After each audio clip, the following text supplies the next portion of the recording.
قال الذين غلبوا على أمرهم لنتخذن عليهم مسجدا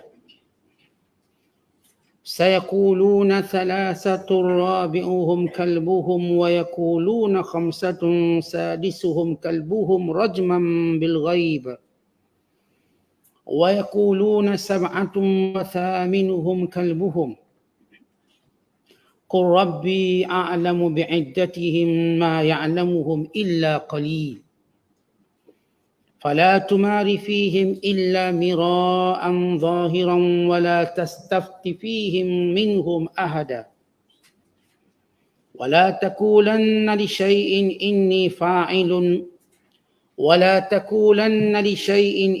فاعل ذلك غدا إلا أن يشاء الله واذكر ربك إذا نسيت وقل عسى أن يهديني ربي لأقرب من هذا رشدا ولبثوا في كهفهم 300 سنين وازدادوا 9 قل الله أعلم بما لبثوا له غيب السماوات والأرض أبصر به وأسمع ما لهم من دونه من ولي ولا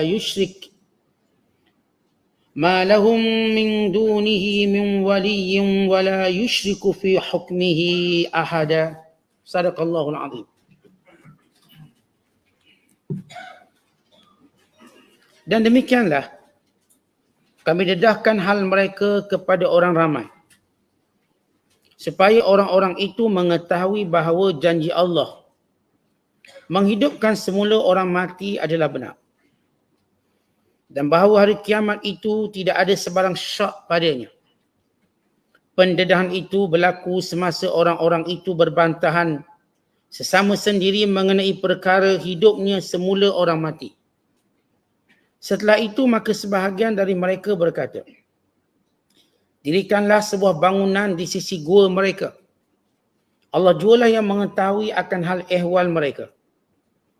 Orang-orang yang berkuasa atas urusan mereka, pihak raja pula berkata, sebenarnya kami hendak membina sebuah masjid di sisi gua mereka. Sebahagian dari mereka akan berkata, bilangan Ashabul Kahfi itu 3 orang. Yang keempatnya ialah anjing mereka. Dan setengahnya pula berkata bilangan mereka 5 orang. Yang keenamnya ialah anjing mereka. Secara meraba-raba dalam gelap akan sesuatu yang tidak diketahui. Dan setengahnya yang lain berkata bilangan mereka 7 orang. Dan yang ke-8-nya ialah anjing mereka. Katakanlah wahai Muhammad, Tuhanku lebih mengetahui akan bilangan mereka. Tiada yang mengetahui bilangannya melainkan sedikit. Oleh itu janganlah engkau berbahas dengan sesiapa pun mengenai mereka melainkan dengan bahasan secara sederhana yang nyata keterangannya di dalam Al-Quran. Dan janganlah engkau meminta penjelasan mengenai hal mereka kepada seseorang pun dari golongan yang membincangkannya. Dan janganlah engkau berkata mengenai sesuatu yang hendak dikerjakan, bahawa aku akan lakukan yang demikian itu kemudian nanti. Melainkan hendaklah disertakan dengan berkata insya-Allah. Dan ingatlah serta sebutlah akan Tuhanmu jika engkau lupa. Dan katakanlah, mudah-mudahan Tuhanku memimpinku ke jalan petunjuk yang lebih dekat dan lebih terang dari ini. Dan mereka telah tinggal tidur dalam gua mereka 300 tahun dengan kiraan ahli kitab dan 9 lagi dengan kiraan kamu. Katakanlah wahai Muhammad, Allah jualah yang mengetahui tentang masa mereka tidur. Baginya lah tertentu ilmu pengetahuan segala rahsia langit dan bumi. Terang sungguh penglihatannya dan jelas sungguh pendengarannya terhadap segala-galanya. Tidak ada bagi penduduk langit dan bumi pengurus lain daripadanya. Dan ia tidak akan menjadikan sesiapa pun masuk campur dalam hukumnya. Masih lagi penafsiran dalam penafsiran suratul Kahf. Bermula daripada ayat 21 sehinggalah ayat 26. Ayat-ayat yang kita bacakan ini sambungan kepada kisah Ashabul Kahfi yang telah kita nyatakan sebelum ini. Bagaimana mereka mengungkapkan ucapan tauhid di hadapan raja sehinggalah mereka melarikan diri demi menyelamatkan agama, yakni berhijrah bagi menyelamatkan agama mereka dengan bersembunyi dalam gua. Dan mereka ialah pemuda-pemuda yang beriman yang Allah Ta'ala tambahkan keimanan. Mereka ini ditemani oleh anjing yang bersama dengan mereka. Bagaimana Allah Ta'ala tunjukkan keajaiban dan kehebatan Allah Subhanahu Wa Ta'ala dengan memelihara jasad-jasad Ashabul Kahfi yang tidur dengan satu tempoh yang panjang sehinggalah pada suatu hari yang ditentukan oleh Allah Ta'ala mereka pun bangun. Bila mana mereka bangun, mereka merasa lapar. Setelah mereka berteka-teka jumlah tempoh mereka tidur. Dan mereka tidak mengetahui sehingga salah seorang berkata, Allah lebih mengetahui berapa lama kita tidur. Maka pergilah seorang daripada kamu ke bandar. Bawa duit perak ini dan pergi ke pasar, carilah makanan yang paling baik. Untuk kita makan serta berhati-hati dalam setiap gerak-geri dan langkah. Supaya tidak disedari oleh pemimpin yang kafir. Nescaya mereka pasti menangkapmu dan membunuhmu dan kita tidak akan berjaya lagi. Maka di situ penafsiran kita semalam terterangkan bagaimana keluar. Akhirnya berlaku keributan tentang wang yang digunakan. Kerana ia menunjukkan satu tempoh yang panjang. Sehingga dibawa kepada pengadilan raja. Dan akhirnya dikisahkan kisah mereka. Bila mana pemuda tadi merasa aman untuk menceritakan kisah. Disebabkan raja yang berada di hadapannya ialah raja yang sudah beriman kepada Allah. Sudah bertukar tampuk pemerintahan. Dan dikeluarkan nama mereka dan senarai nama-nama orang yang pernah hilang. Seramai 7 orang. Dan nama yang disebut sama sebagaimana pemuda yang berada di hadapan raja. Maka ketika itu, dalam negara tersebut walaupun diperintah oleh Raja Islam. Tetapi ada sebahagian orang kafir. Oleh kerana raja ini bukanlah raja yang memaksa. Dan memang asas Islam tidak memaksa orang memeluk Islam. Namun menggunakan jalan hujah dan jalan iqna', yakni mempercukupkan dan memperkuatkan hujah. Sehingga mereka beriman dengan sukarela, mereka beriman dengan kebenaran. Bukan beriman dengan paksaan. Maka mereka berselisih tentang hari kebangkitan semula. Raja yang beriman dan juga para pengikut yang beriman, mereka mendebati orang-orang yang mengingkari kebangkitan semula. Yang tidak percaya bahkan mereka menganggap bahawa hidup ini cuma di dunia. Tiada kematian yang dibangkitkan dan tiada lagi kehidupan selepas kematian. Maka dengan terdedahnya berita Ashabul Kahfi, maka ia memberi suatu penemuan baru dalam hujah. Ini yang disebut dalam bahasa kajiannya sebagai i'saran. I'saran satu penemuan baru. Kalau kita lihat orang buat kajian, ke mana mereka nak isbatkan, nak kukuhkan satu kajian, akhirnya bila mereka jumpa penemuan baru, mereka kata kita jumpa penemuan baru yang mensabitkan, yang menegaskan sekian-sekian. Maka kisah Ashabul Kahfi menjadi dalil baru. Dalil yang hidup. I'saran. Sesudah berselisih. Kita kan, bila mana kita berselisih, kita sentiasa mencari dalil dan bukti. Tiba-tiba kalau kita dapat dalil baru, bukti baru, kita akan seronok. Maka dengan hidupnya semula Ashabul Kahfi, ia satu i'saran. Sebab itu kata Allah Ta'ala, وَكَذَلِكَ أَعْسَرْنَا عَلَيْهِمْ. Dan demikianlah, a'farna, kami dedahkan ke atas mereka. Yang ni kami bawakan dalil baru pada mereka. Dalil yang hidup ke atas mereka. Liya'lamu, untuk mereka semua mengetahui, anna wa'adallahi haqq. Bahawa janji Allah itu benar, apa dia? Kebangkitan semula. Kan ini Ashabul Kahfi yang tercatat nama mereka dan senarai orang yang hilang dan tempoh mereka hilang ni ratusan tahun.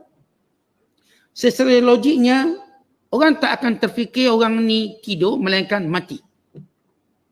Sebab kita tak akan secara umum, Bila kita tengok orang tu misalnya 2 tahun tak sedar diri, maka kita kata mati. Kalau dia sedar balik, kita kata dia hidup selepas mati.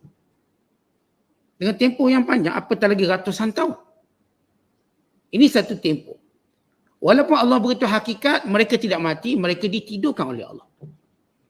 Tetapi ia cukup menjadi dalil bagi orang yang menolak kebangkitan semula. Ini orang yang pernah ditidurkan dalam tempoh 300 tahun. Kemudian Allah bangkitkan semula dengan rupa asalnya. Tanpa terdedas sedikit pun. Kuku yang sama, rambut yang sama, fizikal yang sama. Tidak berubah. Kerana mereka melihat kalau seorang mati, bukankah dia akan berubah jasad. Tulang belulang, kulitnya hancur, rambutnya gugur, giginya juga luruh. Akhirnya bercampur tanah tulang belulangnya. Sudah tidak punya bentuk dan rupa. Ya, kalau kita lihat proses perebutan mayat ini, dia akan berlaku dalam tempoh beberapa bulan. Dan tempoh 7 hari perutnya mula menggelembung, lalu pecah, matanya luruh. Maka sedikit demi sedikit dagingnya hilang, dimakan ulat. Maka tinggal kulit, akhirnya hancur. Lalu tulang-tulangnya mula reput, lalu menjadi seperti tanah. Dan tempohnya sebulan hingga 3 bulan maka hancur. Sebab itu setengah ulama' mengharuskan solat jenazah, ghaib ataupun solat kepada mayat yang sudah ditanam, tidak boleh melebihi sebulan. Kerana galibnya sebulan mayatnya sudah hancur dan telah tidak wujud. Dia hancur. Bila tuan-tuan seorang tu mati dan kita tak solat jenazah lagi dan dia pun sudah dikebumikan.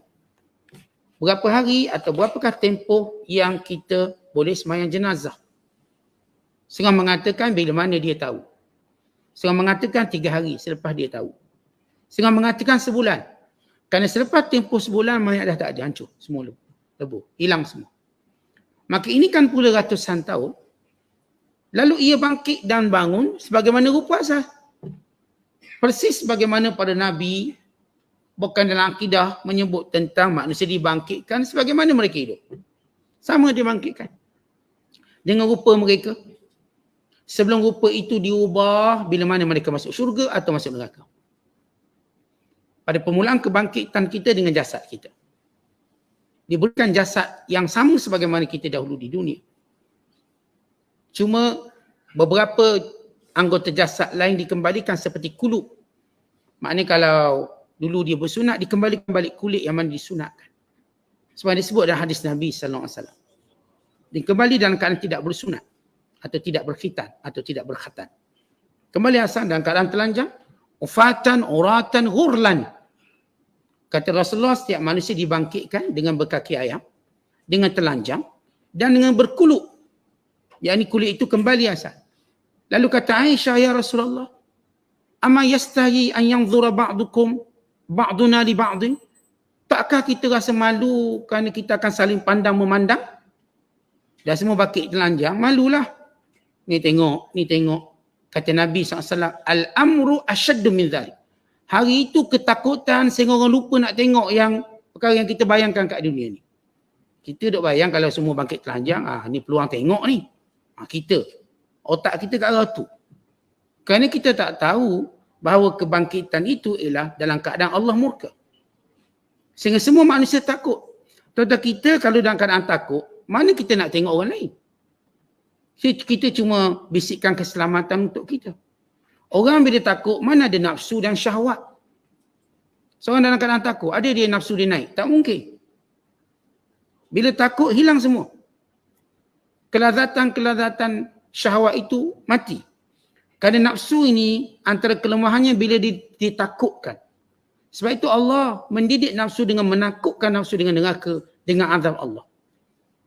Ketika mana nafsu rasa seronok untuk buat sesuatu, maka ditakutkan dengan hari kiamat.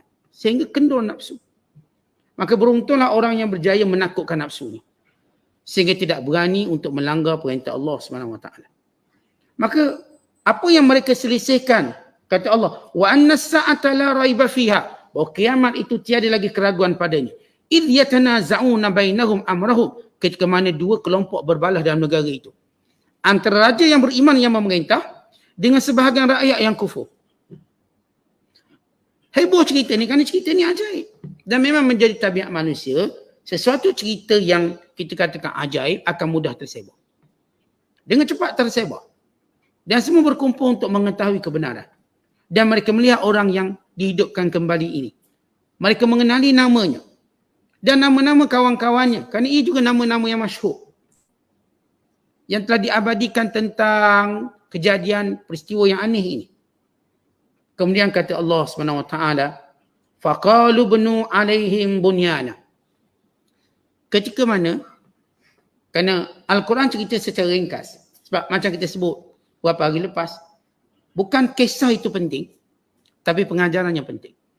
Bukan siapa nama Ashabul Kahfi atau bagaimana keadaannya, tapi yang penting bagaimana mereka beriman, mentauhidkan Allah, mempertahankan akidah, meninggalkan segala yang mereka miliki dengan usia muda mereka yang terkenal dengan usia untuk berseronok, bergembira, tapi mereka memilih untuk berkorban.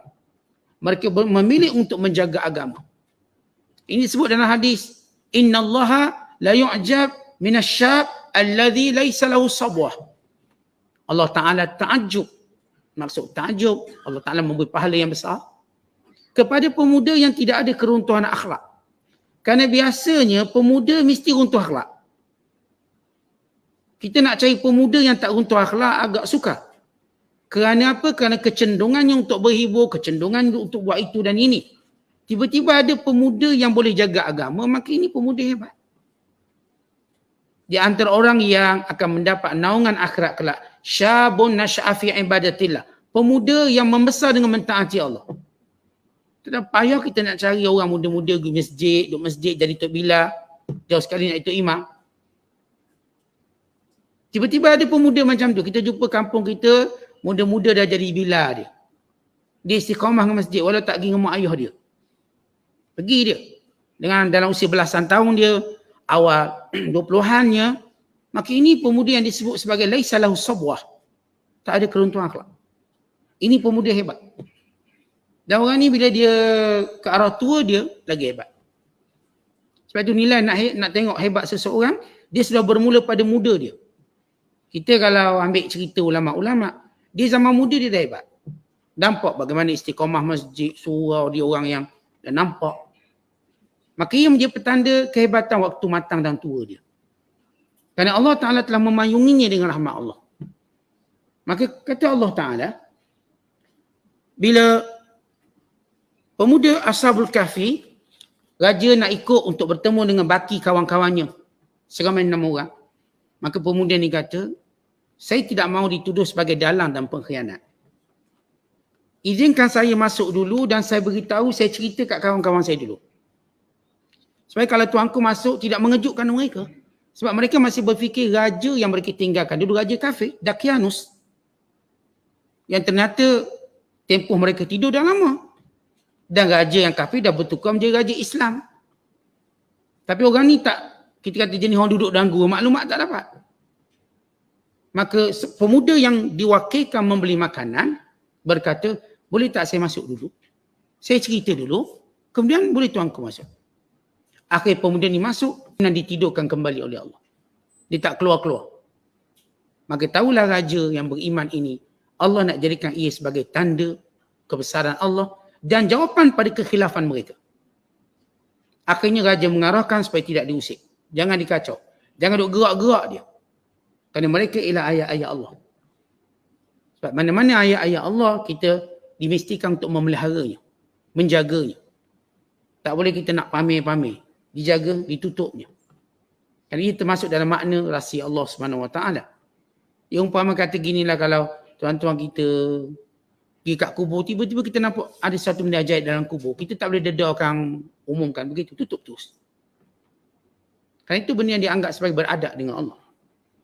Maka bagi mengingati kehebatan ayat Allah ini, orang kafir berkata, faqalu, mereka berkata, yang ni orang kafir. Faqalu bnu alaihim bunyana, kita bina tugu dekat kubur dia, dekat gua ini. Sebab menjadi kebiasaan orang kafir, bila mereka nak takhlid, memperingati sesuatu, mereka cenderung untuk membina tugu. Buat tugu lah, tulis nama dia. Buat tugu lah, patung ke, macam kita sebut patung kemerdekaan dan sebagainya. Setiap kali ada orang berjasa, setiap kali mereka nak mentakhlidkan, mengabadikan sesuatu, pasti mereka cenderung membina tugu Dan Islam tidak begitu. Kita bila nak sebagai zikra, ingat kita tak bina tugu. Rasulullah SAW tak bina tugu apa-apa pun. Apatah lagi kalau tugu patung, lagilah. Dia ada tugu.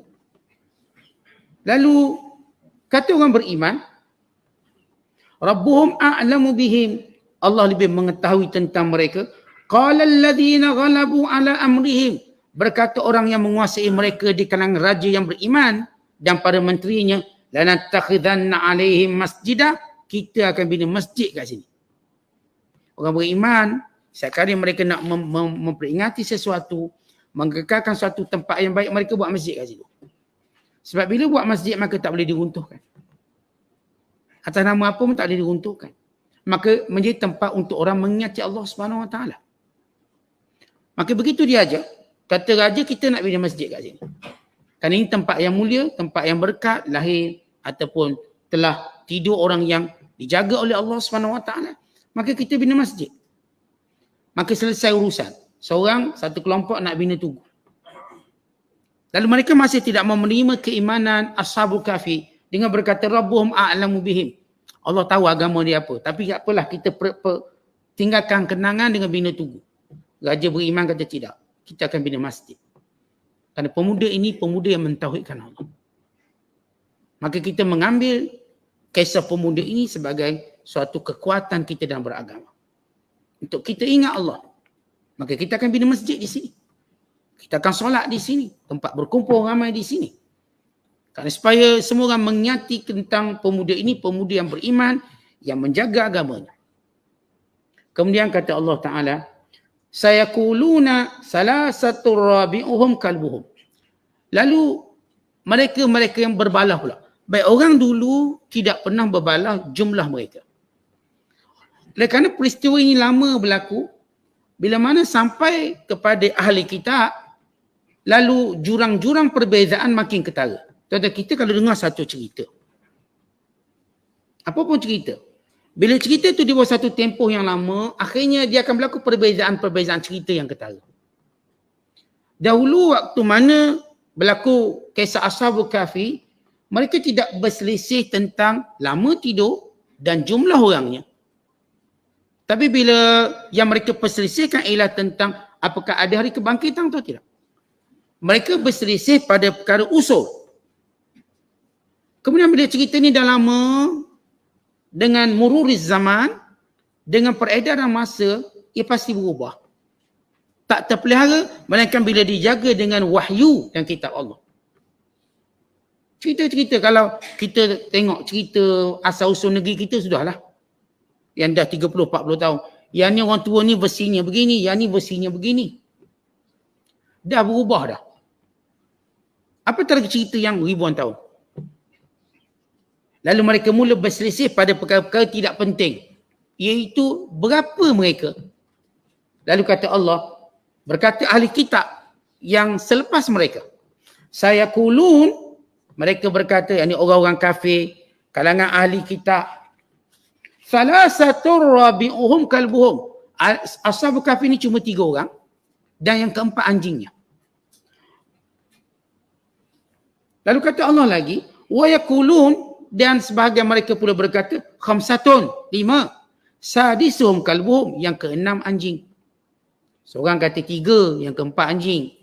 Sekelompok lagi kata bukan. Jumlah mereka 5, yang ke-6 anjing. Rajman bil ghaib, mereka teka saja.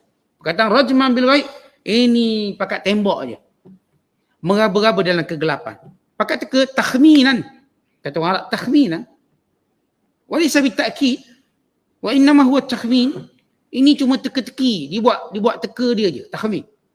Bukanlah benda ilmu yang dia tahu. Lalu kata Allah, wa yaqulun, dan sebahagian mereka berkata sab'atun, 7. Wa thaminuhum kalbuhum, dan yang ke-8 anjing. Bila Allah menyebut angka 7 dan 8 anjing, Allah tak sebut perkataan rajman bil ghaib. Mereka teka kerana inilah nombornya dan bilangannya. Bila Allah cerita orang yang kata 3 yang ke-4 anjing atau 5 yang kena anjing, Allah dua-dua pendapat ini Allah sebut rajman bil ghaib, cuma teka meraba-raba dalam kegelapan. Tapi bila Allah menyebut tentang hakikat ilmu, bahawa jumlah mereka ialah 7, yang ke-8 ialah anjing. Lalu kata Allah Ta'ala, Qur Rabbi, katakan, sebenarnya Tuhanku a'lamu, lebih mengetahui bi'iddatihim, dengan bilangan sebenar mereka, ma ya'lamuhum illa qalil, tidak mengetahuinya melainkan sedikit. Kata Ibn Abbas radhiyallahu ta'ala anhu waktu menafsirkan ayat ini, ana minal qalil alladhi istasna Allah azza wa jalla kanu sab'atan kadza rawa Ibn Jarir an Atha annahu kana yaqul iddatuhum sab'atun. Kata Ibn Abbas, akulah termasuk orang yang sedikit yang tahu. Kenapa Ibn Abbas kata begitu? Sebab dia mengaji dengan Rasulullah. Aku tahu. Nabi beritahu kat aku. Jumlah mereka ialah 7. Ibn Abbas ni ialah penafsir Quran yang hebat. Turjumanul Quran. Habrul ummah. Merupakan tinta pada ummah. Lautan ilmu. Dia kata aku termasuk orang qalil. Qalil yakni orang yang sikit. Yang di kalangan yang tahu. Tetapi kita kalau benda-benda rahsia, maka orang tertentu yang tahu. Tak ramai yang tahu. Maka jumlah ini aku tahu, kata Ibn Abbas. Jumlah mereka 7. Demikian juga diriwayatkan yang diriwayatkan oleh Ibn Jarir daripada Atha. Kata Atha 7.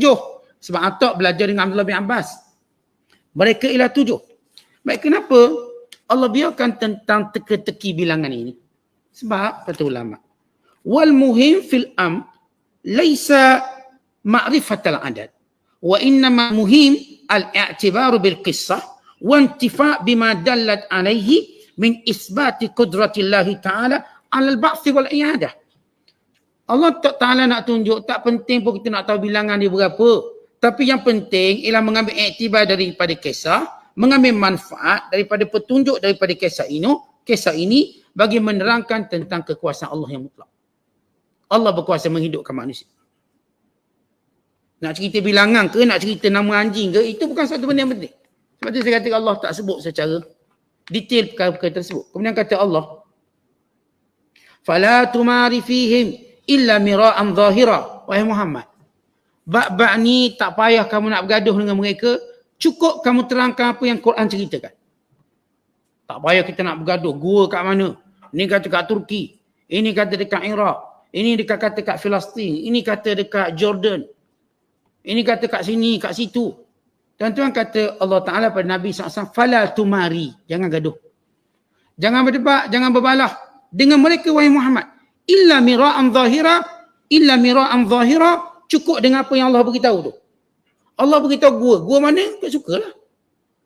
Sebab bukan penting gua mana. Penting Ustaz kita nak melancong ni. Tak ada kaitan. Kerana ia iktibar iman. Penting gua ni Ustaz kita nak tulis buku sejarah. Pun tak ada kaitan, tak ada kepentingan. Kalau ia penting Allah sebut. Allah akan sebut. Kalau bilangannya penting pun Allah akan sebut dengan jelas. Tapi Allah biarkan mereka berteka-teki dengan bilangan. Cukup diketahui mereka pemuda-pemuda yang jaga agama. Walaupun pendapat yang masyhur yang disebut oleh Ibn Abbas, ia mereka 7. Kemudian bila Allah Ta'ala menyatakan, wala tastafti fihim minhum ahada. Wahai Muhammad, jangan kamu bertanya dengan lebih lanjut kepada ahli kitab tentang Ashabul Kahfi. Nescaya mereka akan bagi semua mengaruk belaka. Nama apa? Nama dah mengaruk dah. Lagi apa lagi kita nak tahu? Anjing mengaruk. Anjing ni jenama apa? Dia style jenis Jerman yang punya anjing ke? Amerika punya anjing? Akhirnya ada satu kelompok manusia, mereka cuba kaji anjing apa yang ikut Ashabul Kahfi untuk jadi meningkatkan harga anjing tu. Akhirnya kata, inilah jenis anjing yang bersama Ashabul Kahfi. Naik harga. Ini semua benda-benda kata Allah Ta'ala kepada Nabi SAW, wala tastafti, jangan minta fatwa, jangan tanya sumber, jangan minta lanjutan cerita. Fihim tentang Ashabul Kahfi, minhum daripada ahli kitab. Sebab tu tuan-tuan, kita tidak menerima cerita Israeliat. Melainkan cerita-cerita Israeliat, kita ada 3 kategori. Yang disebut oleh Imam Al-Hafiz Ibn Kathir dan kitab Al-Bidayah wa Nihayah, dalam mana-mana maklumat yang datang daripada ahli kitab, dia akan berada pada 3 kategori. Kategori pertama yang dibenarkan oleh Al-Quran dan Sunnah, maka kita terima. Ya, kisah Ashabul Kahfi diceritakan, ya Allah pun cerita dalam Quran, ya kita terima. Tapi kita tak terima tentang pendetailan kisah. Penjelasan kita tak terima. Yang kedua, mana-mana cerita Israiliyat yang diambil daripada sumber ahli kitab. Tak kira daripada Bible ke, daripada Taurat ke, daripada mana-mana cerita yang ditulis dalam kitab-kitab. Yang tidak ada sumber Quran dan hadis yang betul. Kalau dia bertentangan, maka kita tolak. Seperti dalam sumber Israiliyat cerita Nabi Daud, dia mengahwini bini orang, hantar jenderal pergi perang, biar mati supaya dia dapat kahwin, maka kita tolak. Kerana dia bertentangan dengan sifat Nabi yang belah kasihan kepada umat dia. Kisah Nabi Allah Lut minum arak dengan anak perempuannya, lalu berzina dengan anak perempuannya, maka kita tolak. Ia bertentangan dengan ismah para rasul yang terpelihara daripada zina. Dan kisah Nabi-Nabi yang lain yang melalui versi ahli kitab mereka cerita mengarut. Tak masuk akal. Bukan bertentangan dengan kesucian pada Nabi dan para rasul. Dan kategori yang ketiga, kategori cerita yang tidak bertentangan Quran dan Sunnah dan tidak ada sokongan Quran dan Sunnah. Yang ni cuma kita dengar tapi kita tak percaya. Kalau percaya dia tak jadi hujah dan dalil. Contoh kita sebut nama isteri pembesar Mesir, namanya apa? Zulaikha. Dia kahwin tak kahwin dengan Nabi Yusuf AS? Kahwin tak kahwin? Dalil hadis tak ada dia kata kahwin. Tak ada. Dan kalau dikahwin pun tak ada pertentangan apa. Kalau dikahwin sekalipun. Memanglah kita cerita waktu kita menafsirkan surah Yusuf, kita membawa sebahagian pandangan ulama yang kata dia kahwin dengan Zulaikha. Sehingga Zulaikha menerima atau bila mana dia beriman pada Allah, dia menerima cinta manusia yang pernah ditolak. Untuk beritahu kalau kita letakkan Allah di hadapan, maka dunia itu datang. Walau selama ni kita berusaha dapatkan dunia itu ditolak. Dia kerana kita takkan Allah, yang pernah tolak kita tu dia akan terima balik. Demikian berlaku pada Zulaikha. Tapi kalau orang tu dia kata, saya tak percayalah Zulaikha kahwin dengan Nabi Yusuf. Apakah dia salah? Dosa? Tak. Sebab tak ada sumber. Kalau saya tak percaya, saya rasa dia bukan nama Zulaikha lah. Dia nama Malikha. Katakan, apakah dia salah berdosa? Tak. Sebab dalam hadis tak sebut Zulaikha. Ia sumber ahli kitab. Nama Zulaikha. Atau dia kata nak nama lain lah. Dia nak bagi nama perempuan-perempuan lain. Saya rasa nama tu mungkin nama sama dengan nama bini saya. Ustaz. Lantak awak lah. Kan dia tak ada kaitan apa-apa. Dia bukan persoalan akidah. Kan nama itu nama yang Allah Ta'ala hanya sebut dalam Quran. Imra'atu Aziz, isteri pembesar Mesir. Siapa nama pembesar Mesir? Pun Allah tak sebut. Hadis pun tak sebut. Itu namanya Israiliyat. Tapi dia dalam kategori dengar boleh, percaya, terpulang masing-masing. Apakah dalil? Bukan dalil. Ashabul Kahfi, nama-nama mereka. Saya tak percaya nama ni. Terpulang. Kan tak sebut dalam hadis. Saya tak percaya. Saya rasa nama lain. Kan tidak ada sumber-sumber. Makin namanya Israiliyat. Sebab itu kata Allah, wala tastafti fihim. Jangan kamu minta butiran lanjut daripada mereka tentang Ashabul Kahfi. Nescaya mereka, oleh kerana sifat ahli kitab dah mulai seleweng banyak, maka cerita pun lagilah. Dia jadi lagi teruk pada cerita Ultraman nanti. Lagi teruk daripada cerita Doraemon nanti. Kenapa? Ia cerita, maka orang suka reka cerita sehingga jadi halwa yang menarik di telinga. Kita dalam Islam memanglah kita suka dengar cerita. Tapi asas pertama cerita dia benar. Asas kedua cerita untuk kita ambil pengajaran. Itu asas kita dengar cerita. Kalau tuan-tuan duk tengok cerita, tengok filem dalam TV, dan memang terang-terang cerita tu memang menipu lah sebab dia reka, kita tak akan dapat apa pun manfaat. Tak akan dapat. Dan kalau pula kita dengar memang cerita tu cerita betul, tapi kita tak boleh ambil pengajaran, dia juga tak ada manfaat. Sebab tu cerita ni, nilainya akan terangkat dengan sebab dua perkara. Yang pertama sebab dia benar, yang kedua sebab kita nak ambil manfaat. Sebab itu kisah-kisah Nabi, kisah yang benar, dan dia ambil manfaat, dia ada keberkatan. Kan itu kisah-kisah Al-Quran, kisah-kisah dalam hadis mendidik manusia dan jiwa. Kisah-kisah ulama-ulama yang soleh membentuk kita jadi orang baik-baik. Tapi kisah lain, kalau kita cerita kura-kura dengan anak, sampai ke sudah jadi cerita untuk buat kartun je lah. Cerita tentang ular sawa dengan kancing, cerita tentang kerbau dengan buaya, semua cerita-cerita rakyat yang tuan-tuan pernah dengar, punai dengan kerengga dan pemburu. Maka dia cuma cerita walaupun dia beri pengajaran, dia tak ada keberkatan. Sebab cerita tu memang confirm cerita reka, cerita rakyat. Berbanding cerita Al-Quran. Cerita daripada hadis Nabi SAW. Sebab cerita itu ditunjuk dalil sekali tempat-tempat yang masih wujud. Kaum Ad, kaum Thamud ada. Kamu bermusafir jumpa ni kaum Ad, kaum Thamud. Peninggalan kaum Sabak. Dan lain-lain. Malikatus Sabak. Dan semuanya bukti. Hatta dalam sejarah Nabi SAW. Uhudnya, Badarnya, Khandaknya semua ada bukti sampai hari ini. Semua disimpan dengan benar dalam Quran, dalam hadis. Bukan tempat yang dipelihara. Tanpa ada keraguan padanya. Maka itu beza. Sebab itu bila kita pergi tempat-tempat macam ni berkat dia lain. Tuan-tuan ke Mekah menyelusuri tempat sejarah Madinah. Lain rasa dia. Jiwa kita rasa lain.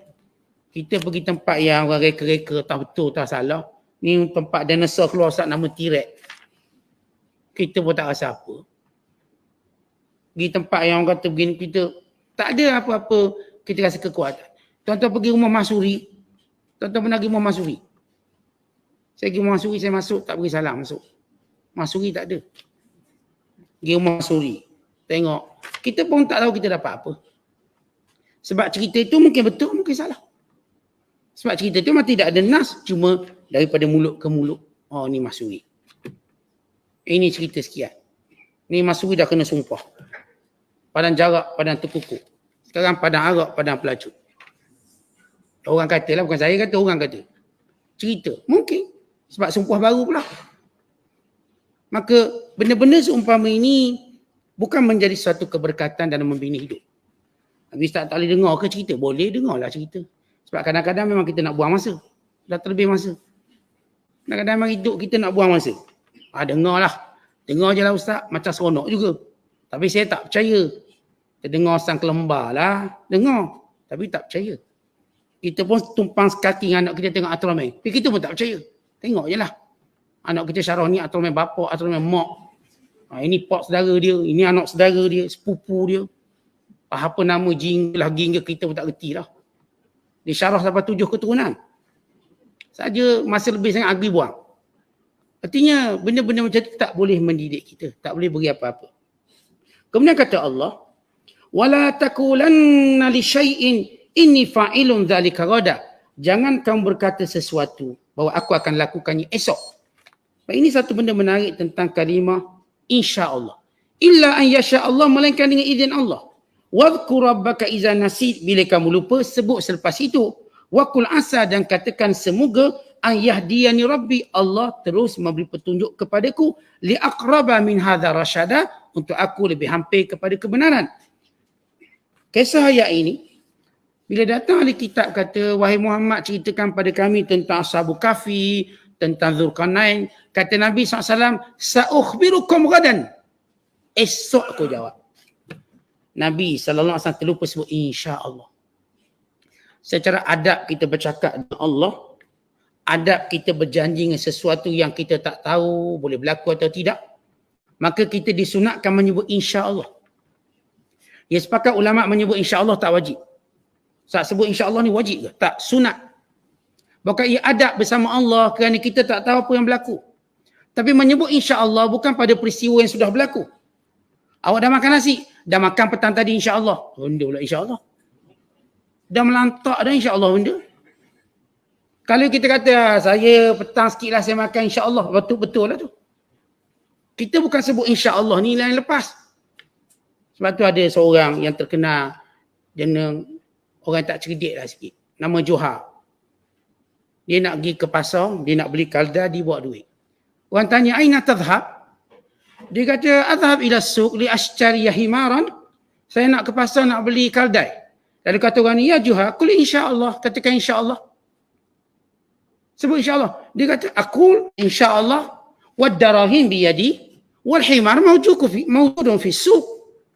Kata insya-Allah buat apa? Duit memang dah dekat tangan ni. Kedai memang confirm dekat pasar.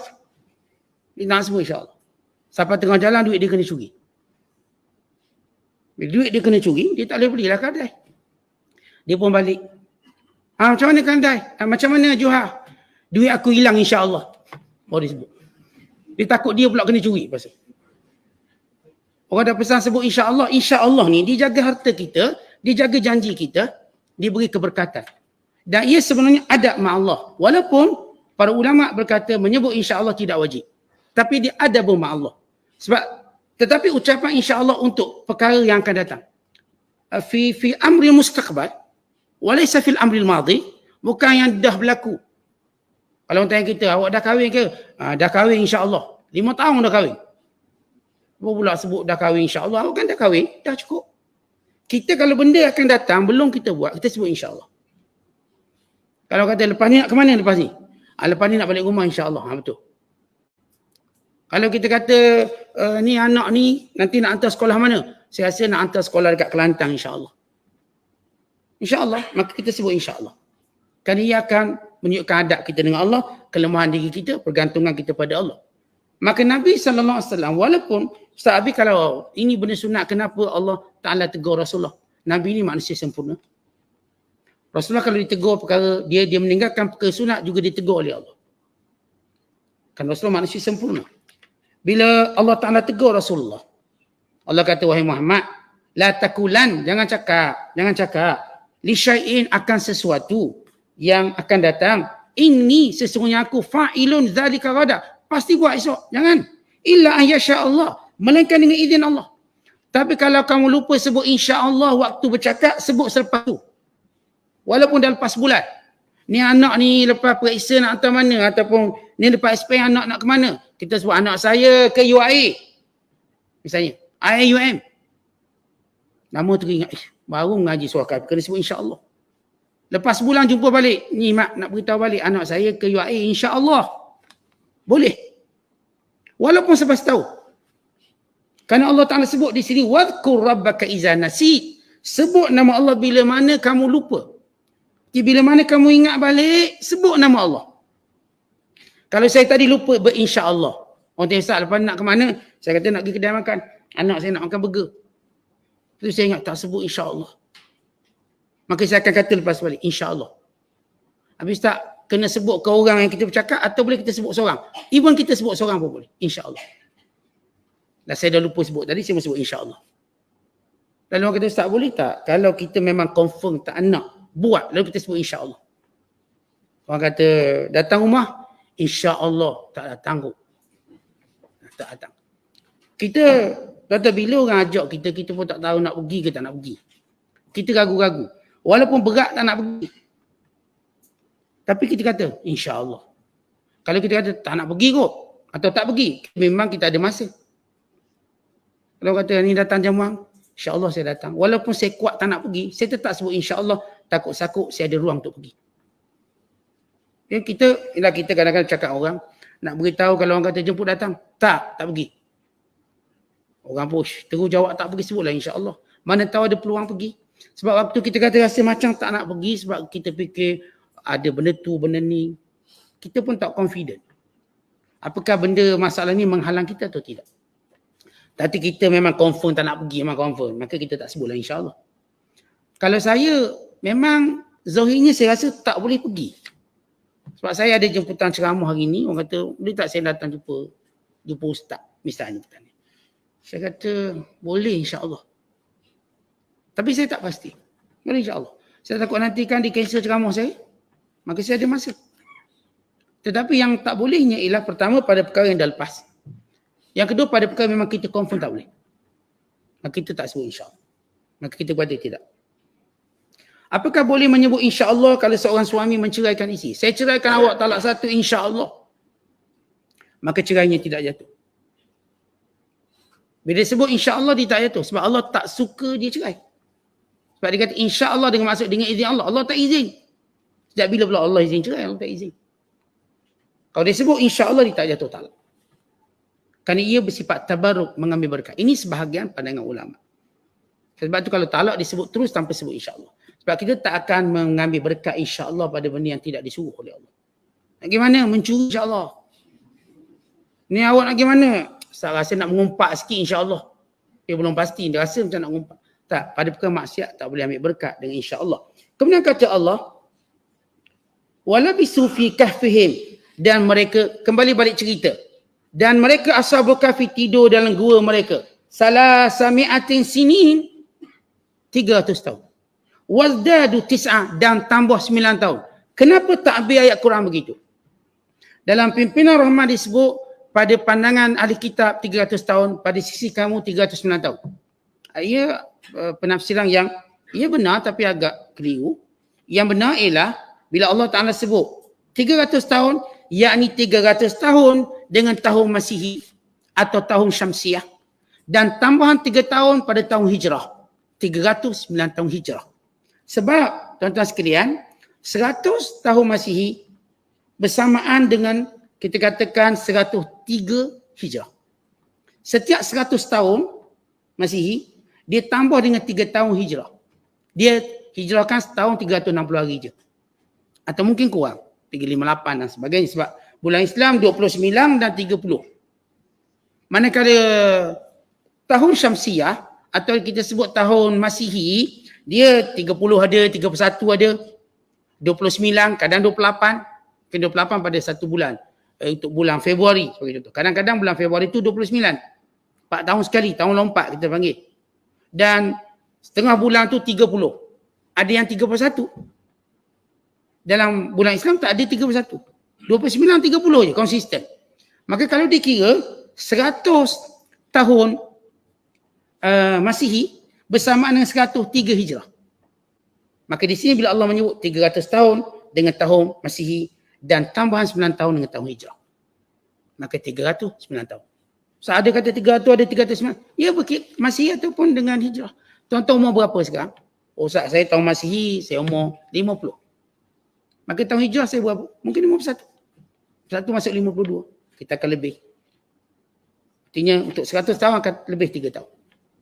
Secara kiraan.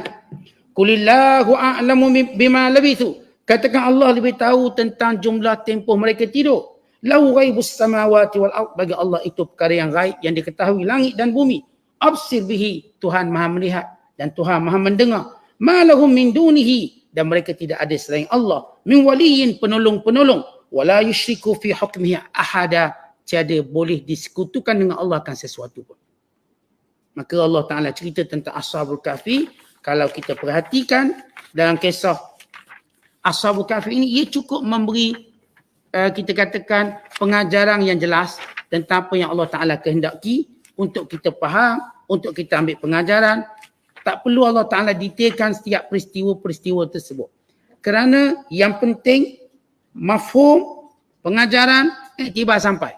Pemuda beriman, melarikan diri daripada kekufuran, tinggalkan negara, buat pengorbanan, tinggalkan keluarga, tinggalkan harta benda, tinggalkan umur muda, lalu sanggup berlindung dalam gua sambil berdoa pada Allah, moga dimudahkan urusannya sehingga sampai waktunya Allah jadikan mereka keajaiban alam, dan Allah abadikan kisah mereka dalam surah Al-Kahfi, bahkan dalam wahyu Allah SWT untuk dibaca sepanjang hari, sepanjang tahun, bahawa mereka benar-benar menjaga iman yang mentauhidkan Allah. Maka bicara tentang jumlah dan sebagainya bukanlah suatu perkara yang penting. Pengajaran cukup jelas dan kisahnya juga cukup jelas. Wallahu a'lam bissawab. Assalamualaikum.